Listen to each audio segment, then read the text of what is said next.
Olá, este é o Conexão Futura, aqui pelo canal Futura e também pela internet no nosso site. Falta menos de um mês para as eleições de outubro, em que vamos eleger os governadores, senadores e o presidente da República. E com a proximidade das eleições, o Conexão Futura está apresentando uma série de programas para esclarecer as principais dúvidas dos eleitores. Hoje vamos falar sobre o Poder Executivo. Com a função principal de executar as leis, o Poder Executivo é organizado em 3 esferas. Na esfera federal é representado pelo presidente da República, na estadual pelo governador e na municipal pelo prefeito. Mas quais são as atribuições desse poder? Como ele é organizado? Para responder a essas e outras perguntas, eu recebo aqui no estúdio Michael Freitas Moalen, professor de Direito da Fundação Getúlio Vargas aqui do Rio de Janeiro, e José Maurício do Rego, professor de Ciência Política da Universidade de Taubaté, em São Paulo. E você em casa, tem dúvidas sobre as funções do Poder Executivo? Vai votar nas eleições de outubro? Então participe do nosso programa. Mande as suas perguntas e as suas opiniões para o Facebook e para o Twitter do canal Futura. Ou, se você preferir, ligue para a gente no telefone 0 operadora 21 2273 5020. Michael, José Maurício, boa tarde, obrigada. Eu queria começar com o Michael para esclarecer quais são as funções do Poder Executivo. Muita gente tem dúvidas sobre as atribuições desse poder, né? Claro, boa tarde a todos vocês. O Poder Executivo tem várias funções e acho que a gente vai poder falar em mais detalhes de muitas delas. Mas eu diria que as principais funções são se relacionar com os outros países. O chefe do Executivo ele tem essa função de ser o chefe do governo e também o chefe do Estado. Portanto, ele faz a relação internacional do Brasil, se relaciona com outros países e com órgãos internacionais. Também faz a relação para dentro do país, obviamente. Então, faz a relação com o Legislativo, com o Judiciário e, principalmente, elabora as políticas públicas. Essa, talvez, é a grande função do Executivo. Executa, como você colocou na apresentação, portanto, o Legislativo passa as leis e isso é o que vai guiar a atuação, as leis é que vão guiar a atuação do Executivo. E a gente vai dizer, ele faz esse papel auxiliado pelos ministros, pelos ministérios, todos eles, cada um cuidando de um assunto, mas é dessa forma que ele faz. E há também uma outra função importante, que é a relação direta com a sociedade. O Executivo ele não se relaciona só com o eleitor no momento do voto. Também, durante os 4 anos de mandato, essa relação deve ser mantida ativa. Essas atribuições, José Maurício, elas são mal interpretadas pelo eleitor? Existem muitas dúvidas sobre as verdadeiras funções dos representantes desse poder? São e, infelizmente, nós constatamos uma falta de conhecimento, uma falta de aproximação muito grande entre a sociedade e a representação executiva. Esse fato é histórico e, infelizmente, percebemos hoje uma dificuldade muito grande em quebrar essa barreira, em fazer com que as discussões pertinentes ao Executivo sejam discussões pertinentes ao povo. Então, grande parcela desse eleitorado vai participar do processo eleitoral em outubro desse ano, porém sem a devida consciência. E o resultado dessa falta de consciência é que esse Estado torna-se moroso demais ou torna-se distante da realidade dessa população.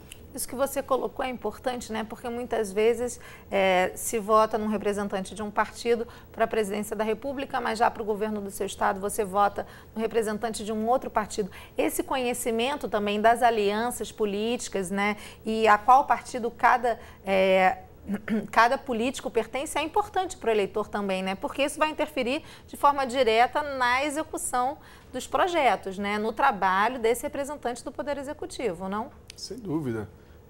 Aliás, esse é um ponto importante e é uma possível agenda para mudarmos no nosso país. Porque hoje no Brasil há uma excessiva centralização da imagem do candidato. Ele é que inspira todas as esperanças e as críticas, etc. Mas, na verdade, parte dessa responsabilidade ou da forma como as pessoas escolhem os seus candidatos deveria se dar na escolha do partido.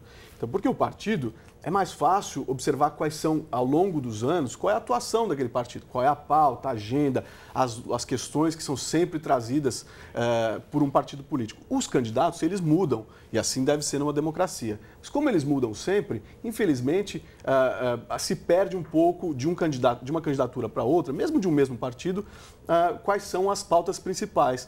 Por isso que eu acho que se nós tivéssemos um sistema que valorizasse os partidos políticos e que obrigasse, por exemplo, que as coligações dos partidos nos estados fossem iguais àquelas feitas no âmbito federal, infelizmente não acontece, as pessoas poderiam ter um pouco mais de clareza e coerência nas escolhas. Então, quando eu escolhesse um candidato para o governo federal, para a presidência da República, possivelmente eu poderia escolher o mesmo partido ou o candidato da mesma coligação no âmbito dos governos estaduais. A instituição partidária ela ainda tem pouca importância para o eleitor, né, José Maurício?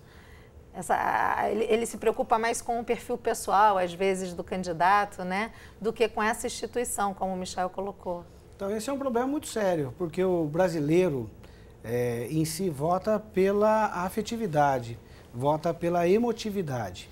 E a emoção, nesse espaço de discussões ou de necessidades, torna-se danosa, não só para o Estado como um todo, mas também para a própria sociedade. Então, como o colega muito bem lembrou, pela legislação que nós temos hoje, a prerrogativa de fazer o ordenamento do Estado é do partido. Então, as pessoas deveriam, na verdade, criar uma empatia, uma simpatia pelos partidos e ser bastante fiel à execução desse processo eleitoral. Então, o que você percebe, às vezes, é uma incompatibilidade entre as ações do governo federal e do governo estadual, exatamente porque as pessoas votam em partidos diferentes. Então, centralizar essa vontade, direcionando para algo racional, que é exatamente a prerrogativa do partido, seria uma das soluções para resolvermos grande parte dos problemas que enfrentamos hoje, não só enquanto Estado, mas também enquanto sociedade. É a questão da fidelidade partidária, né? Que já existem algumas situações. Como é que ela acontece hoje em dia no país? Não, hoje há fidelidade partidária no Brasil, há exceções para a fidelidade partidária. Então, hoje os candidatos, até algumas legislaturas atrás, os candidatos podiam, depois de eleitos, modificar o partido. Hoje, isso não é mais possível. Então, quer dizer, há exceções. Ele só pode mudar de partido, por exemplo, se ele fundar um novo partido ou se houver um processo de desligamento daquele partido que se alegue que há uma desincompatibilização, a ideia do partido mudou profundamente. Mas o que a gente vê é que o caminho mais comum para a mudança de partido agora é fundar novos partidos. Nos últimos anos, inclusive, a gente teve 3 novos partidos grandes sendo fundados, e se tornou uma forma de modificar. Mas, felizmente, a fidelidade partidária existe e melhorou bastante esse aspecto na vida dos parlamentos, dos congressos. A gente já tem algumas perguntas aqui do Facebook, do Twitter, eu já vou ler, mas eu queria voltar para a questão da atribuição do Poder Executivo. Na seguinte questão, as tarefas do governador são semelhantes às tarefas do presidente da República, claro, restringindo aí suas esferas de atuação? Olha, o que a gente pode dizer é o seguinte, né? A obrigação primeira do Executivo é providenciar o bem comum, que na verdade são as condições materiais e também legais que garantem a dignidade humana. E claro que essa responsabilidade ela tem que ser subdividida, senão seria impossível, numa dimensão continental como é o Brasil, fazer essa administração ocorrer só por meio de uma esfera. Então, há, de fato, um partilhamento dessa responsabilidade e cada um, prefeito, governador e presidência da República, precisa dar conta daquilo que a Constituição delega como responsabilidade, né? E a partir, então, dessa representação local, estadual e federal, a cobrança em relação àquilo que deveria ser de obrigação dessas esferas, o que infelizmente não acontece porque nós retornamos ao problema anterior. As pessoas votam por emoção, por empatia ou por pessoalidade e essas pessoas muitas vezes, infelizmente, quando ocupam esses cargos, acabam se desligando ou se distanciando de maneira exagerada da população e ela fica abandonada. o que gera uma série de problemas, como desemprego, às vezes a miserabilidade, a insegurança, a falta de educação, a falta de saúde e um punhado de outros problemas que a população, evidentemente, sabe, conhece, mas não consegue entender qual é a origem disso. A origem disso está na má escolha, está exatamente na percepção equivocada de que esse poder ele está distante demais e que não vai resolver os problemas colocados pela própria realidade econômica, social, cultural ou política do cidadão, da pessoa. Esse é um ponto interessante que o Zé Maurício coloca, porque isso, acho que há muita confusão aí. Quem faz o quê? Então, tem o executivo municipal, o estadual e o federal, e há uma confusão porque algumas das nossas leis, a Constituição, alguns assuntos ela vai dizer todo mundo faz, as três esferas devem dar conta, por exemplo, de saúde ou de educação, de meio ambiente, proteção do meio. Alguns assuntos são bem divididos, como foi muito bem colocado, e outros não são divididos. Então, a divisão ela se dá na forma como se vai executar. Então, por exemplo, uma das grandes demandas, todas as eleições, saúde. Quer dizer, um dos principais problemas do Brasil. Só que todos têm competências para fazer isso. Só que aí vai haver uma divisão. Então, por exemplo, o prefeito ele vai cuidar do posto de saúde, do interesse local, ele pode fazer hospital, mas a União, o governo federal, vai cuidar de hospitais de alta complexidade e o Estado do remanescente. Da mesma forma, educação, então o governo federal vai fazer universidades, o governo estadual faz uma parte das escolas e o ensino e a prefeitura faz outra. Então, há uma divisão também que é feita. O povo, ao não saber disso, as pessoas não sabem disso naturalmente e cobram muitas vezes do prefeitinho. O prefeito é que está lá mais próximo e que leva a cobrança maior. Mas alguns assuntos são divididos por todos e outros assuntos são divididos, cada um tem a sua competência. Eu vou ler agora algumas perguntas que vieram pelas redes sociais, mas eu queria lembrar você que está em casa que você também pode participar pelo telefone 0 operadora 21 2273 5020 e pelos nossos perfis no Facebook e no Twitter. Eu vou começar com a pergunta do José de Belém, que é do Pará. Ele faz a seguinte questão: que tipo de atuação o Poder Executivo pode ter em relação a casos de corrupção? José Maurício, essa é uma pergunta importante. A corrupção é própria do ser humano, né? Mas nós temos, na verdade, toda uma bagagem moral, uma bagagem ética, uma bagagem legal para coibir esse tipo de ação, porque ela causa dano a outra pessoa. E claro que quando nós escolhemos ou delegamos o poder de representatividade a essas lideranças, no executivo e no legislativo, nós esperamos que essas pessoas já tenham um trato, já tenham um controle sobre esse processo e evitem o máximo que puderem a execução da corrupção. Só que, infelizmente, como já foi colocado, pessoas se lançam, pessoas se colocam, pessoas se apresentam para nós como possíveis legisladores ou executores e muitas vezes essas pessoas são reféns de alguns grupos econômicos, de alguns grupos poderosos. E essas pessoas, evidentemente, acabam sendo atraídas por esse processo de mercado que muitas vezes não é regulamentado pela própria moralidade.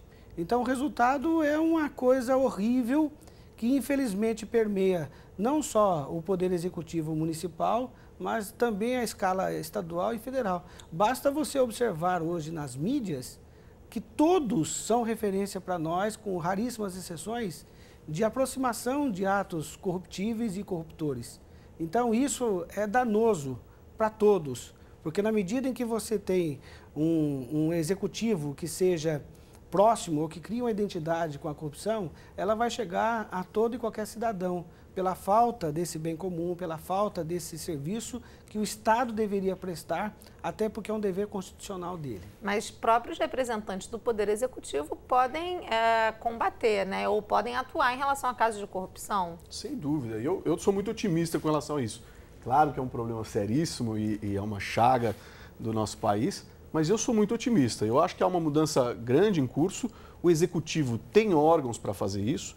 Por exemplo, as controladorias dos municípios ou a um ministério, a Controladoria Geral da União, enfim, que é um órgão especializado, um órgão com status de ministério no âmbito do executivo, que vai controlar, por exemplo, coisas como aquele funcionário público, a declaração de imposto de renda dele, daquele ano, está muito acima, os ganhos estão muito acima do salário dele. Quer dizer, há alguma coisa errada ali. Então, abre-se uma investigação. E só dessa forma foram expelidos do âmbito dos funcionários públicos federais diversos funcionários.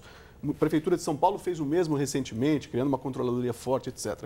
E há também o papel do Legislativo nisso. O Legislativo ele fiscaliza o Executivo através da própria atuação dos legisladores, mas também do órgão auxiliar, que é o Tribunal de Contas, que aprova as contas do Executivo. Então, se tem indícios de corrupção, os contratos não foram feitos de forma apropriada, etc. Então, todas essas são formas... Então, eu acho que nós estamos caminhando, quer dizer, é um problema ainda sério, mas os órgãos têm se aparelhado muito. Todo chefe do executivo, seja ele um prefeito, governador ou presidente, que entra no poder nos últimos anos, sabe que essa é uma agenda importante e coloca alguém com força política para avançar na fiscalização.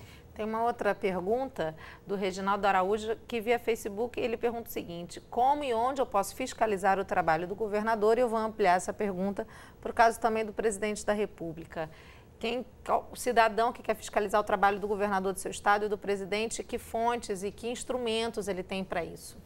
Olha, hoje todos os poderes disponibilizam para o eleitor, para o cidadão, uma prestação de contas.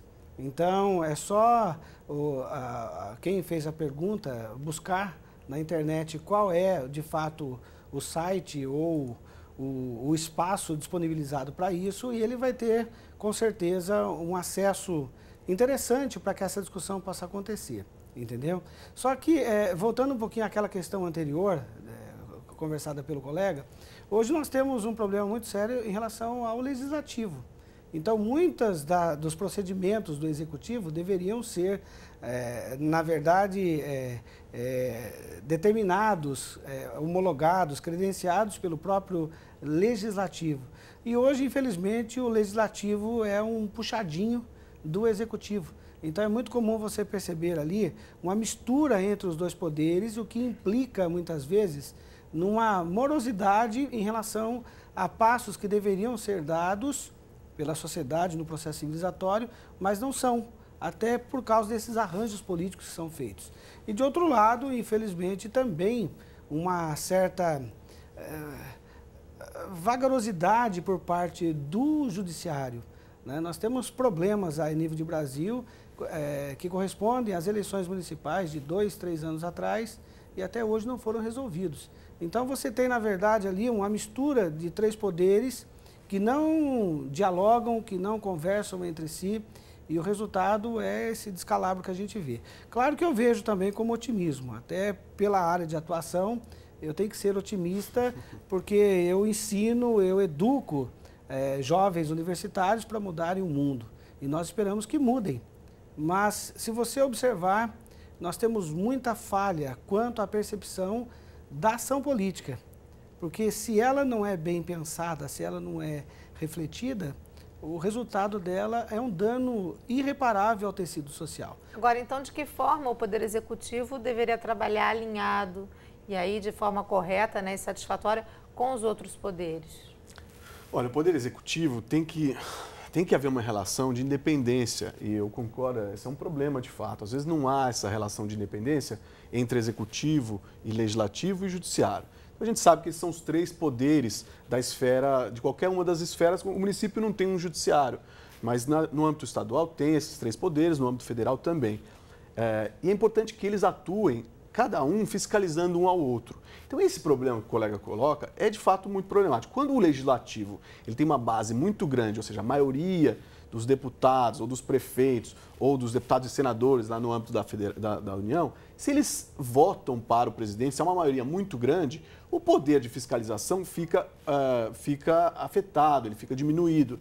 Mas não significa que esse órgão não pode atuar com independência. Então, deveria sempre haver uma grande independência das casas, das agendas do Legislativo em relação ao Judiciário, em relação ao Executivo. Isso sem dúvida nenhuma. Mas isso é só em tese, muitas vezes ela não há. Enfim, há formas de acompanhar. Por exemplo, na pergunta do colega, eu queria acrescentar só um detalhe que, hoje em dia, a forma de acompanhar a execução dos gastos do Executivo e as políticas públicas, uma das formas principais é na rede, na internet. A sociedade civil coloca, hoje, de forma muito criativa, trabalha esses dados todos. O próprio Transparência Brasil, por exemplo, o governo tem colocado tudo de modo muito transparente na internet, alguns mais, outros menos, mas todos são obrigados a colocar, é um processo de implementação. E há também uma lei incrível, fantástica, que é pouco alardeada, que é a Lei de Acesso à Informação, que passou no ano passado, salvo engano. E essa lei, qualquer cidadão, o colega que fez a pergunta, você que fez a pergunta, se, por exemplo, peticionar, escrever uma carta, dizer, olha, eu quero saber como foi gasto o dinheiro neste programa, ou qualquer outra dúvida que ele tenha, apresenta essa carta para o órgão do Executivo que ele quiser saber, para a Secretaria, para o Ministério, para onde for. E o governo é obrigado a responder a essa pergunta. Então, esse é um grande mecanismo a serviço dos cidadãos. A gente está quase encerrando o programa. Eu queria fazer uma última pergunta em relação às funções dos representantes do Poder Executivo em relação à política externa. José Maurício, quais são essas atribuições? Olha, no primeiro bloco, eu acredito que muita coisa tenha sido falado, né? Hoje, existe uma pluralidade no mundo, o mundo está globalizado, e essa globalização implica em políticas cada vez melhor elaboradas. E claro que o Executivo Federal, ele tem essa prerrogativa, e quanto maior for a identidade dele, com essa comunidade que homologa a sua representatividade, maior é o ganho para o país.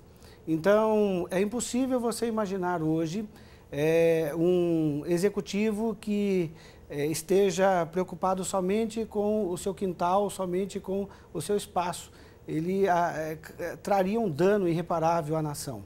Então, hoje, é muito interessante que muita gente reclama, né? Que o governo viaja muito, que o governo faz isso, o governo faz aquilo. Bom, o papel dele como representante institucional de um Estado é exatamente de diálogo, de intercomunicação com outros países, não só garantindo benefícios para esses países que estão aquém do nosso processo civilizatório, mas também garantindo acessos não só a mercados, mas também a outras políticas que com certeza são necessárias e são importantes para que a humanidade seja mantida, ela seja preservada do jeito que ela foi idealizada, com todos os problemas que existem. E, Michel, para a gente terminar, o que o eleitor deve ficar atento, o que é importante ele saber na hora de eleger o seu governador e o representante, o nosso presidente da República? Acho que a melhor forma é identificar o que ele já fez. Pessoas que se candidatam ao Executivo, em geral, são pessoas com experiência política. O candidato a governador é alguém, provavelmente, com uma grande história política. Presidente, ainda mais. Portanto, uma forma importante é buscar o passado político dessa pessoa, desse candidato ou dessa candidata, e observar qual é a atuação pregressa, se aquilo que ele fez tem sintonia com o que eu acredito. Essa é uma forma. A outra é verificar qual é o partido dessa pessoa, ou qual é a coligação. A coligação é o grupo de partidos que representam. Afinal de contas, esses partidos é que vão formar o ministério ou as secretarias do governador. E é dali que vão sair a boa parte das ideias, das políticas públicas que vão chegar até o eleitor. Então, é ficar atento nesse aspecto, esse partido me representa, esse partido ou esses partidos, esse é um grupo de partido que no passado fez o que eu achei que era importante fazer. Enfim, então esses são dois caminhos muito simples e muito importantes. Michel, obrigada pela presença. José Maurício também, muito obrigada pelos esclarecimentos e uma boa tarde para vocês. Obrigado. Olha, e falando em eleições, já está no ar o Hot Site do Canal Futura, preparado especialmente para as eleições de 2014. É o www.futura.org.br/eleições 2014. Aqui você tem informações sobre as eleições desse ano e tem informações também sobre um novo interprograma do canal chamado Conhecendo os Presidentes do Brasil. Então você em casa quer saber um pouquinho mais sobre as eleições? Acesse www.futura.org.br/eleições 2014. Mais uma vez, obrigada pela companhia. Eu espero você aqui de segunda a sexta, ao vivo, às 2h30 da tarde, ou nas nossas reprises à 00:30 e às 7:30 da manhã. E a qualquer hora do dia no site do Canal Futura. Até a próxima, uma boa tarde. Tchau!